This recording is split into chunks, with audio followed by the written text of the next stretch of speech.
The popular hadith, the well-known narration, occurs in Sahih Muslim, of Aisha radiallahu anha.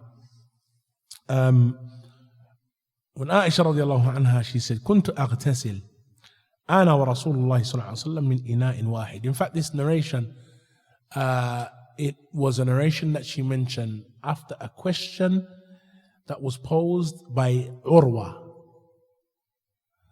That Urwa, rahimahullah, asked whether or not it is permissible for a man to see the private parts of his wife and vice versa.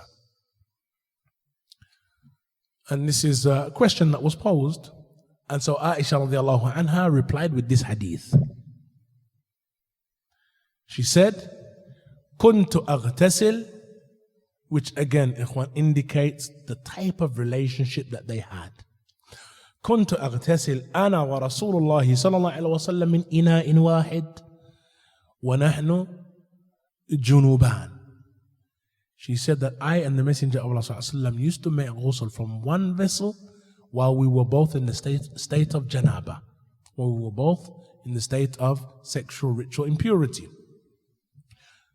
The two of them making ghusl from one vessel, yani one may, if you hear this, just that statement by itself, you may believe that what she was saying was there was one vessel, I use it first and he used it after me.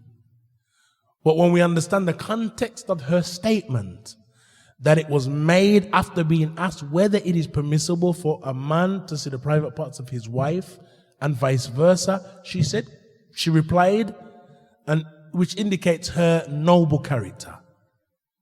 Yani that here she makes mention of a statement that you understand the jawab without being blatant necessarily.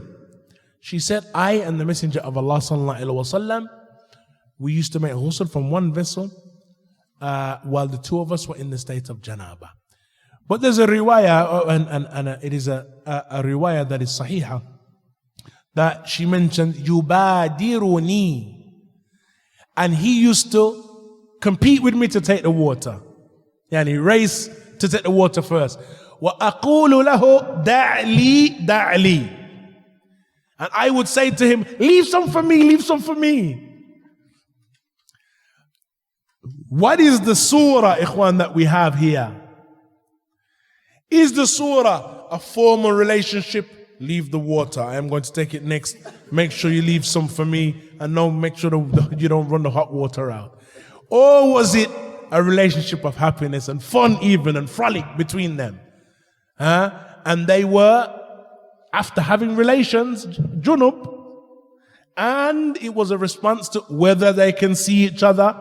And so we understand, ikhwan, without being blatant, the type of relationship that was taking place here.